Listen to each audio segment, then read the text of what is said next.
Hello everyone, this is doctor जगेश यादव। तो Gujarat PSC AMO exam के लिए हम लोग मोस्ट इम्पॉर्टेंट 40 जो टॉपिक है, ठीक है, वो यहाँ पे अपन देख रहे थे। और ये जो सीरीज़ है उसको कंटिन्यू करते हुए अपन आगे बढ़ते हैं। स्टार्ट करते हैं आज का नेक्स्ट टॉपिक। तो वो है आपका गुल्म का निदान और चिकित्सा, दोनों पॉइंट ऑफ व्यू से बहुत बहुत महत्वपूर्ण है, ठीक है। तो सबसे पहले हम निदान के आधार पर बात करेंगे, देन चिकित्सा के आधार पर बात करेंगे। तो गुल्म के विषय में क्या बताया गया है? तो गुड़ वेस्टेन धातु से मक प्रत्यय लगाने पर ड के स्थान पे लट होकर गुल्म शब्द बनता है। तो गुड़ वेस्टेन धातु में मक प्रत्यय लगाने पर ड के स्थान पे ल होकर गुल्म शब्द बनता है। गुल्म शब्द का अर्थ आविष्टन होता है। तो गुल्म शब्द का अर्थ क्या है? आविष्टन होते हैं। फिर गुल्म की निरुक्ति बताया गया है कि सपिंडित्वाद गुल्म इत्याभिधीयते। तो सपिंडित्वाद गुल्म इत्याभिधीयते। निदान के विषय में बात करें तो अस्नेह पूर्वक व वमन विरेचन पीबती। व स्नेह पूर्वो व वमन विरेचन पीबती। अत्यशीतो व पीबते न नवोदोकम अतिमात्रम विस्मासन संयन स्थान चक्रमण सेविता। ठीक है, तो ये यहाँ पे आपका बताया गया कि अस्नेह पूर्वक वमन विरेचन कराने से, ठीक है, यानी कि बिना स्नेह का पान कराए वमन विरेचन कराने से, अत्यधिक शीत चीज़ों का, ठीक है, नवोदक का अति मात्रा में सेवन करने से, इसके अलावा विस्मासन, शयन, स्थान चक्रमण आदि के कारण, उपयुक्त कारणों की वजह से वायु प्रकोपित होकर के महास्रोत में प्रवेश करके गुल्म को उत्पन्न करती है। तो ये यहाँ पे आपका बताया गया है। फिर गुल्म के प्रकार के विषय में बात करें तो 5 प्रकार बताए गए हैं। कौन से 5 प्रकार हैं? तो वातिक हो गया, पैत्तिक हो गया, कफज हो गया, इसके अलावा नीचे यानी कि सन्निपातज हो गया, व शोणितज गुल्म हो गया। ठीक है, तो गुल्म के 5 प्रकार हैं: वातिक, पैत्तिक, कफज, निश्चय यानी कि सन्निपातिज और शोणितज गुल्म। फिर गुल्म के आश्रय के विषय में बात करें तो गुल्म के 5 आश्रय बताए गए हैं: हृदय, वस्ति, नाभि और दोनों पार्श्व। तो गुल्म के कितना आश्रय बताए गए हैं? 5 आश्रय बताए गए हैं, ठीक है, हृदय, वस्ति, नाभि और दोनों पार्श्व। अब एक एक गुल्म के थोड़ा लक्षणों को यहाँ पे अपन देखते हैं। जैसे कि वातज गुल्म के क्या लक्षण है? तो वातज गुल्म के यहाँ पे लक्षण बोला गया है: अपि च दीवा शांते ज्वरेत मुहुर पिपलिका संप्रचार इवांगेषु उच्छ्वासश्च उपरोध्यते। उपद्रव में आपका क्या क्या चीज़ें यहाँ पे आपको देखने को मिलेगा? सबसे पहले वातज जो गुल्म है, ठीक है, वो क्या होता है? दीवा शांति ज्वरियेत मुहुर, ठीक है, तो इसमें क्या है? दिन के समय ये जो है शांत हो जाता है। दीवा शांते ज्वरियेत मुहुर, ठीक है, पिपलिका संप्रचारा इवंगेशु, ठीक है, उच्छ्वास का उपरोध हो जाता है। तो ये प्रमुख रूप से आपको याद रखना है कि दीवा शांते ये किसके लिए बोला गया? वातज गुल्म के लिए बोला गया है, ठीक है। साथ ही साथ यहाँ पे आपको ये याद रखना है उच्छ्वासश्च उपरोध रुध्यते, ठीक है, उच्छ्वास का उपरोध हो जाना, ये वातज गुल्म का लक्षण है। इसमें क्या क्या उपद्रव होते हैं? तो प्लीहा, आटोप, आत्र, कुंजन, सीरा, शंखशूल, ठीक है, कृष्ण अरुण वर्ण का कैसा हो जाना? नख, नयन, वदन, मूत्र और पुरुष का हो जाना। तो कृष्ण अरुण वर्ण का त्वक, नख, नयन, वदन, पुरुष का हो जाना, ठीक है, मूत्र पुरुष का हो जाना, ये आपका उपद्रव है। तो ये चीज़ आपको ध्यान में रखनी है, ये वातज गुल्म के लक्षण है। पित्तज गुल्म का क्या लक्षण है? तो पित्तज गुल्म में बताया गया है कि स्पर्श सहो अल्प रोमांच, ठीक है, तो स्पर्श सहो अल्प रोमांच, ये क्या है? पित्तज गुल्म का लक्षण है। इसके अलावा हरिदत्व, ठीक है, यानी कि यहाँ पे आपका जो है त्वक, नख, नयन, वदन, पुरुष का हरित वर्ण का हो जाना, ठीक है, हरिद्र वर्ण का हो जाना, ये आपको देखने को मिलता है। तो त्वक, नख, नयन, वदन, पुरुष, मूत्र पुरुष का हरिद्र वर्ण का हो जाना, ये किसका लक्षण है? पित्तज गुल्म के हैं। इसमें क्या क्या उपद्रव देखने को मिलता है? तो ज्वर हो गया, भ्रम हो गया, दौथु हो गया, पिपासा हो गया, गल तालु, मुख शोष हो गया, प्रमोह हो गया, विड़ भेद हो गया, ये सभी आपके उपद्रव हैं। तो ज्वर, भ्रम, दौथु, पिपासा, गल तालु, मुख शोष, प्रमोह, ठीक है, विड़ भेद, ये पित्तज गुल्म के लक्षण हैं। फिर कफज गुल्म के इसके बाद नेक्स्ट अपन आगे बढ़ते हैं।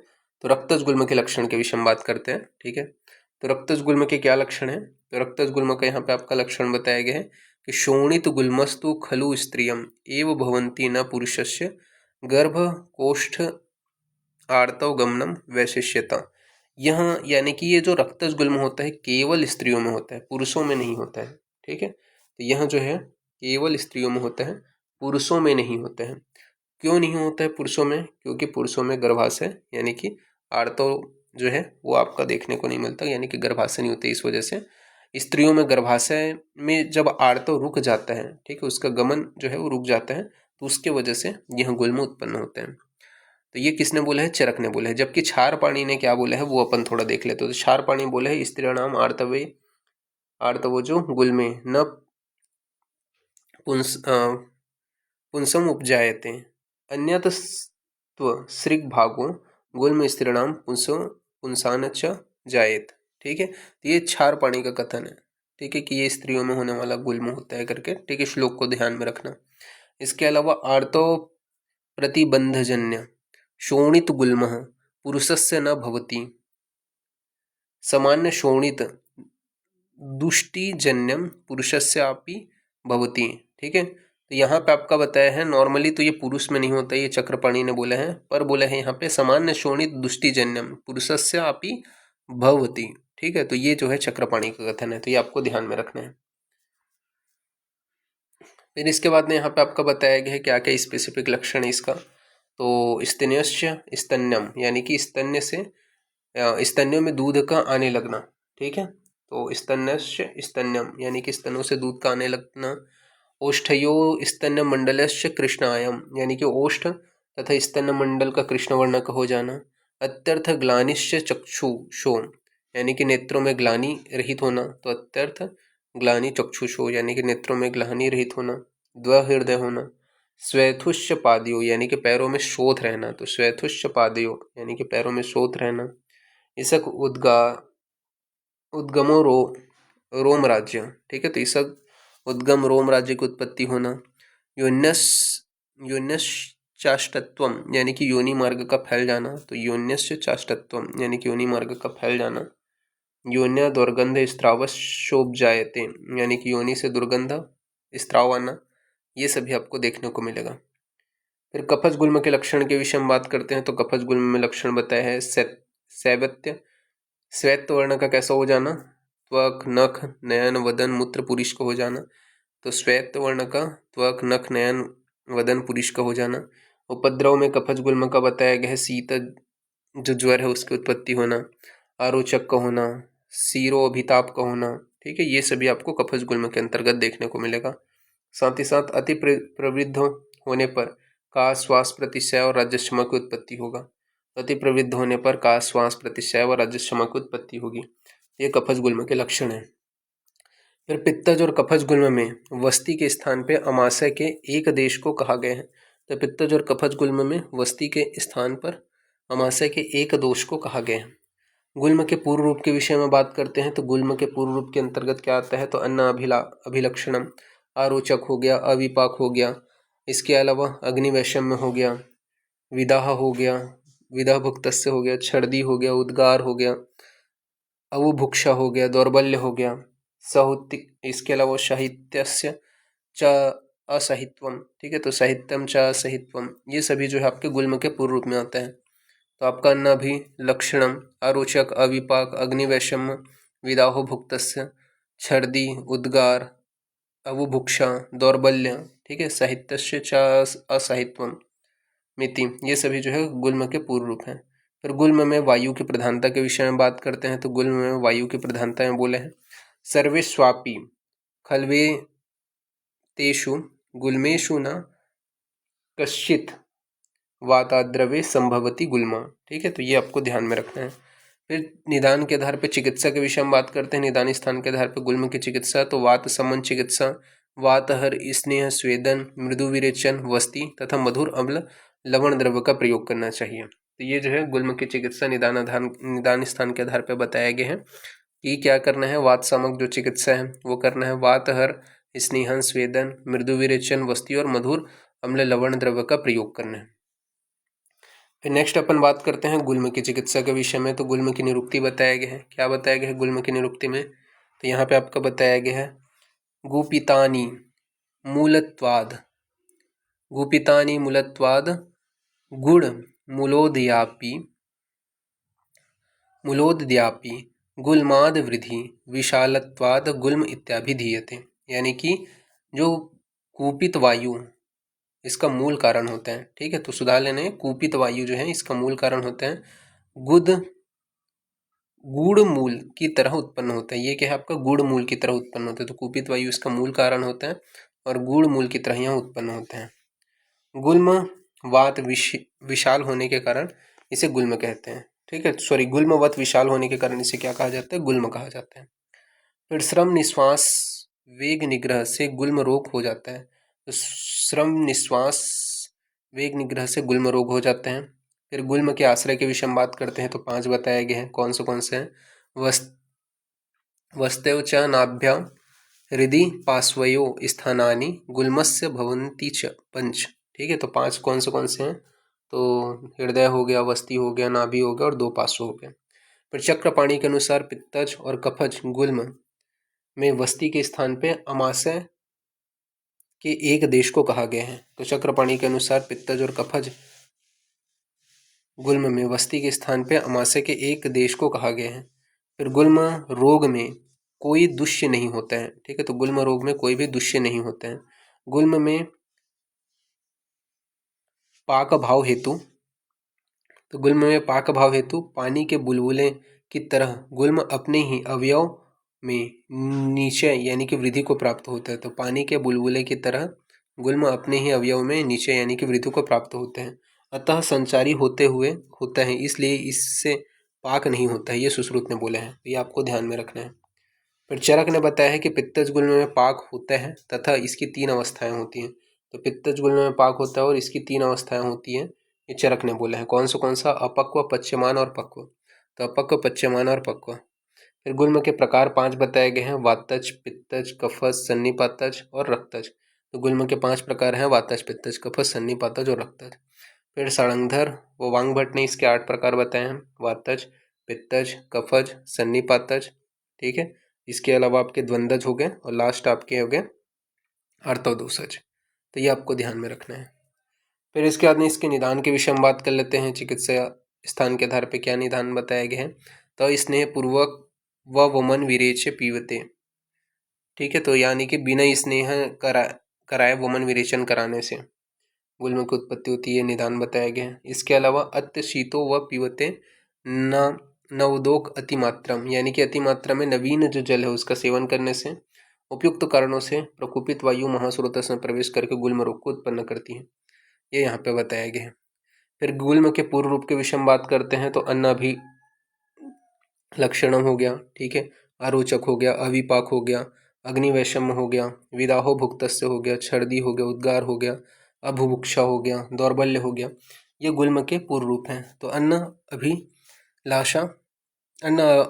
अभिलाषा, आरोचक, अविपाक, अग्निवैषम्य, विदाह भुक्तस्य, छर्दी, उद्गार और इसके अलावा अबुभुक्षा, दौर्बल्य, ये सभी गुल्म के पूर्व रूप के अंतर्गत आते हैं। ये विशेष रूप से आपको ध्यान में रखना है। फिर चरक ने बताया है साहित्यस्य च असहित्वमिति, पूर्व तृप्ति युक्त भोजन न कर पाना। ठीक है, तो यानी कि पूर्ण रूप से तृप्ति युक्त भोजन न करने के कारण सुश्रुत ने बोला है साहित्य सता व आटोप व आत्रकुंजन के कारण। तो सुश्रुत ने बोला है साहित्य, सहता व आटोप व आत्रकुंजन। इसके अलावा वांगभट्ट ने बोला है उद्गार की बहुल्यता। तो ये आपको ध्यान में रखना है। फिर वातज गुल्म के विषय में बात करते हैं तो वातज गुल्म में बोला है भुक्ते मृदुत्वम समुपैति यश, यानी कि भोजन के पच जाने पर उपद्रव बढ़ जाते हैं और कुछ खा लेने पर, ठीक है, क्या हो जाता है? शांत हो जाते हैं। ये चीज याद रखने कि भोजन के पच जाने पर उपद्रव जो है वातज गुल्म का बढ़ जाता है और कुछ खा लेने पर क्या है? शांति हो जाती है। यहाँ पे बोले हैं शांते दीवा शांते जारियत, यानी कि दिन के अंत में ज्वर की उत्पत्ति और मुहुर पिपलिका संप्रचार इवंगेसु। ठीक है, तो ये जो है वातज गुल्म का लक्षण है। फिर पित्तज गुल्म का क्या लक्षण है? तो शूल महत जिर्यते भोजने च, यानी कि भोजन की पक्वावस्था में तीव्र शूल होते हैं। ये चीज याद रखना है, शूल महत जिर्यते भोजने च, यानी कि भोजन के पक्वावस्था में तीव्र शूल होते हैं तथा स्पर्श असहता का होना, ये पित्तज गुल्म का लक्षण है। फिर कफज गुल्म का क्या लक्षण है, तो कफज गुल्म में बताया गया है स्वेत्यम रुग्वल्प कठिन उन्नतत्वम, यानी कि गुल्म का कठिन व उन्नत होना, ये क्या है कफज गुल्म का लक्षण है। तो स्वेत्यम रुगल्पम कठिन उन्नतत्वम, यानी कि गुल्म का कठिन व उन्नत होना, ये कफज गुल्म का लक्षण है। इसके अलावा अति प्रवृद्धि होना, किसका, का, श्वास, प्रतिशय और रजस्यमा की उत्पत्ति हो जाती है, यानी कि कफज गुल्म की अगर अत्यधिक प्रवृत्ति होती है तो का, श्वास, प्रतिशय और रजस्यमा की उत्पत्ति होती है। ये यहाँ पे बताया गया, ये आपको याद रखना है। फिर सन्निपातिश जो गुल्म है उसे निश्चय गुल्म भी बोला जाता है। इसमें बोला गया है अस्मवध घनोर उन्नतम शीघ्र विदाही दारुणम, ठीक है। तो अस्वद घनोर उन्नतम शीघ्र विदाही दारुणम, ये क्या है, निश्चय गुल्म के विषय में बताया गया। फिर रक्तज गुल्म में बोला गया है कि शोणित गुल्मस्तु खलु स्त्रिया एव भवन्ति न पुरुषस्य गर्भकोष्ठ अंतर आर्तव गमनम वैशस्यता, यानी कि चरक सुश्रुत और वांगभट के अनुसार रक्तज गुल्म केवल स्त्रियों में होते हैं, ये आपको ध्यान में रखना है। इसके अलावा यहाँ पे बोला है स्त्रियाणाम आर्तवो जो गुल्मो न पुंसो जायते अन्यत्व श्रित भावो गुल्मो स्त्रियाणाम पुंसवश्य जायते, ये क्षारपाणी बोले, यानी कि क्षारपाणी के अनुसार रक्तज गुल्म तो पुरुषों को भी हो सकता है, तो ये चीज़ याद रखना है। इसके अलावा चक्रपाणी ने आपका बोला है आर्तव प्रतिबंध्य शोणित गुल्म पुरुषस्य न भवति, सामान्य शोणित दुष्टजन्यस्तु पुरुषस्य भवति, ठीक है। तो ये चीज़ भी ध्यान में रखना है। फिर समगर्भ लिंग के विषय में बात करते हैं, तो समगर्भ लिंग के जो लक्षण हैं वो आपको गुल्म के अंतर्गत रक्तज गुल्म में देखने को मिलता है, तो वो हमने देख भी लिया था। स्तन्यस्य स्तन्यम, यानी कि स्तनों से दूध का आने लगना, ओष्ठस्य स्तन्य मंडलस्य कर्षाणम, यानी कि ओष्ठ स्तन मंडल का कृष्णता आ जाना। इसके अलावा अत्यर्थ ग्लानिश चक्षु, यानी कि नेत्रों में ग्लानि रहित होना। इसके अलावा दौर्बल द्वहृदय को होना, स्वैथुष्य पादियों, यानी कि पैरों में सोत का आ जाना, ये आपको देखने को मिलेगा। इसत उद्गम रोम राज्य, इसके अलावा योन्यस्य चट्टत्व, यानी कि योनि मार्ग का फैल जाना, योन्या दुर्गंध्य स्त्राव उपजायते, यानी कि योनि से दुर्गंध और स्त्राव होना, ये आपको देखने को मिलेगा। फिर गुल्म का चिकित्सा सूत्र के विषय में बात करते हैं, तो वस्तिकर्म परम विद्या तद्भि मारुतम, यानी कि गुल्म रोग के लिए वस्ति श्रेष्ठ औषध है, तो गुल्म रोग के लिए क्या है, वस्ति श्रेष्ठ औषध है। फिर वातज गुल्म की चिकित्सा के विषय में बात करते हैं, तो वातज गुल्म की चिकित्सा में बताया गया है कि व्रीहण, अन्नपान, स्नेहन, स्वेदन, घृतपान, वमन, इसके अलावा वस्ति, वमन, विरेचन, रक्तमोक्षण, ये जो है वातज गुल्म की चिकित्सा है। तो व्रीहण, अन्नपान, स्नेहन, स्वेदन, घृतपान, वस्ति, वमन, विरेचन तथा रक्तमोक्षण, ये वातज गुल्म की चिकित्सा है। फिर बोले है पुनः पुनः स्नेहपानम निरो अनुवासनम आदवंते च मध्ये च मारुतम परिरक्षिता, ठीक है। तो ये आपको ध्यान में रखना है। फिर पित्तज गुल्म की चिकित्सा में बताया गया है कि स्त्रंसन, क्षीरवस्ती, विरेचन, रक्त अवसेचन तथा शस्त्र कर्म कराते हैं। तो पित्तज गुल्म की चिकित्सा में स्त्रंसन, क्षीरवस्ती, विरेचन, रक्त अवसेचन व शस्त्र कर्म कराते हैं। इसके अलावा यहाँ पे आपका बताया गया है गुल्म पैतिकम स्त्रंसम हितम, तो पैतिक जो गुल्म है उसमें स्त्रंसन जो है वो हितकर है। इसके अलावा क्षीरवस्ती के विषय में बताया गया है कि क्षीरवस्ती को सतिक्त क्षीरवस्ती का प्रयोग करना है। इसके अलावा तिलवक घृत से विरेचन कराने के विषय में बताया गया है। रक्त अवसेचन में यहाँ पे आपका बताया गया छिन्न मूलस्य विदाहन्ते न गुल्म यन्ति च क्षयम रक्तम ही व्यम्लतम याति तच्च नस्ति न च अस्ति रुकम, ठीक है। तो ये यहाँ पे बताया गया रक्त अवसेचन में। फिर शस्त्र कर्म में बताया गया है धन्वंत्रियाणाम अधिकारम क्रिया विधि, यानी कि शस्त्र कर्म जिनको शल्य कर्म आता है धन्वंतरी का अधिकार है, यहाँ पे बताया गया। फिर कफज गुल्म की चिकित्सा के विषय में बात करें तो लंघन, वमन, विरेचन, विलयन, वस्ति, अग्नि व क्षार कर्म कराना चाहिए। तो ये क्या है, कफज गुल्म की चिकित्सा में बताया गया है कि लंघन, वमन, विरेचन, विलयन, वस्ति, अग्नि व क्षार कर्म कराते हैं। फिर क्षार का प्रयोग के विषय में बात करते हैं तो छित्वा अशयात क्षार क्षरत्वात् क्षार्यध कफ गुल्मी पीबेत काले सक्षार कटुकम घृतम, यानी कि एक दिन 2 दिन या 3 दिन विश्राम करके क्षार का प्रयोग करना चाहिए। तो 1 दिन, 2 दिन या 3 दिन विश्राम करके क्षार का प्रयोग करना चाहिए। अग्निकर्म में बताया गया है दाहे धन्वंतर्याणाम मत्रापि विसजम बलम क्षार प्रयोगे भीषजम क्षारत्र विदम बलम। ठीक है, तो ये आपका बताया गया है। फिर भेदन कर्म के विषय में बताया गया है कि कफज गुल्म में घटी यंत्र से भेदन द्वारा चिकित्सा करते हैं। तो कफज गुल्म में घटी यंत्र से भेदन द्वारा चिकित्सा करते हैं, ये भेदन कर्म में बताया है।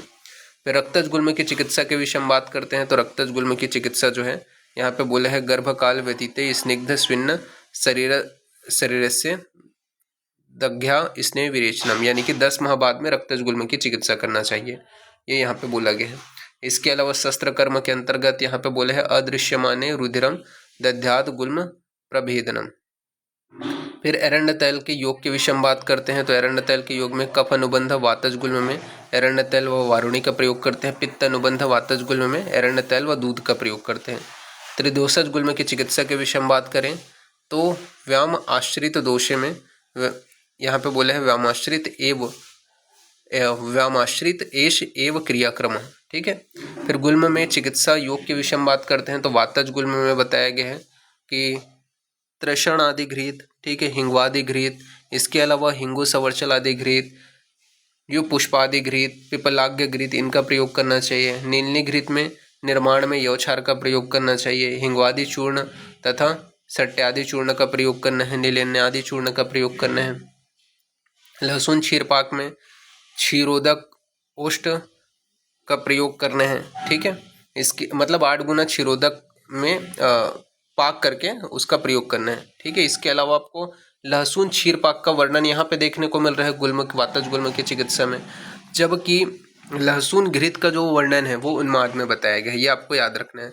इसके अलावा तैल पंचक का प्रयोग करना है वातज गुल्म की चिकित्सा में। इसमें एरंड का तैल, गोमूत्र, प्रसन्ना, कांजी या औछार मिला करके बनाया जाता है। इसके अलावा सीला जतु व लघु पंच मूल कषाय क्षार का प्रयोग करना है। सड़ंग घृत जो वातिक गुल्म में प्रयोग करते हैं, ठीक है, वो यहाँ पे आपका बताया गया।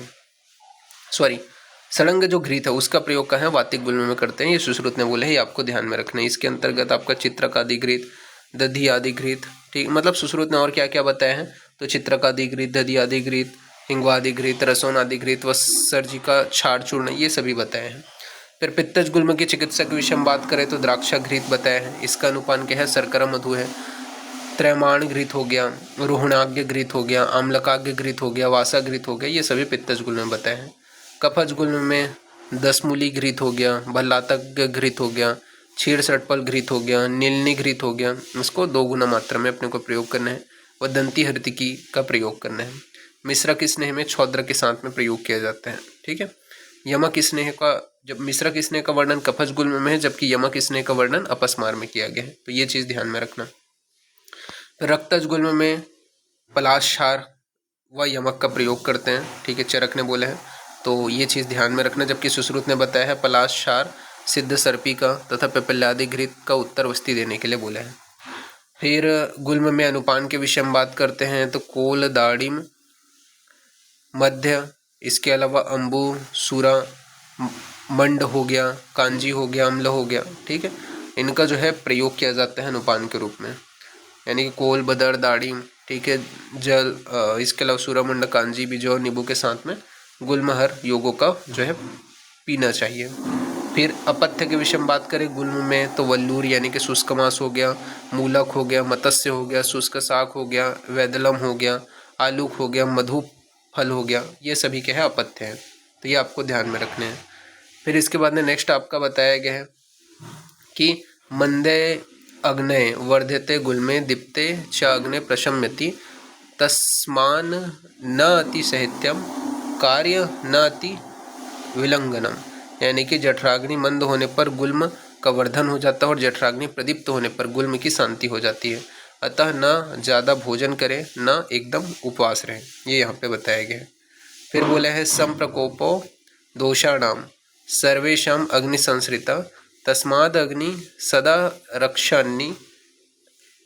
रक्षेन नादानी च वर्जेत, यानी कि गुल्म में वायु की प्रधानता बताया गया है। ठीक है, ये आपको विशेष रूप से ध्यान में रखना है। उसमें प्रधानता बताते हुए बोले हैं सर्वेष्वापि खल्वे तेषु गुल्मेषु न कश्चित वातादृते संभवती गुल्मा। ठीक है, ये चरक ने निदान स्थान में बोला है कि सभी प्रकार के गुल्म में वात की प्रधानता होती है, बिना वात के कोई भी गुल्म नहीं होती है। असाध्य गुल्म में बोले हैं कि श्वास शूलम पिपासा अन्नम विद्वेषा ग्रंथि मूढ़ता जायेत दुर्बलश्च। ठीक है, ये सुश्रुत ने बोला। तो ये आपको थोड़ा ध्यान में रखना है। इस प्रकार से यहाँ पे आपका जो श्वास शूल पिपासा, ठीक है, इन वद्विदोष मतलब विद्वेष ग्रंथि मूढ़ता वाला जो गुल्म होता है वो असाध्य के अंतर्गत आता है। ठीक है, तो इस प्रकार से यहाँ पे ये जो टॉपिक है वो फिनिश होता है। अभी के लिए इतना ही, नेक्स्ट क्लास में आगे कंटिन्यूएशन करेंगे। ठीक है, ओके, तो फिर ठीक है, थैंक यू।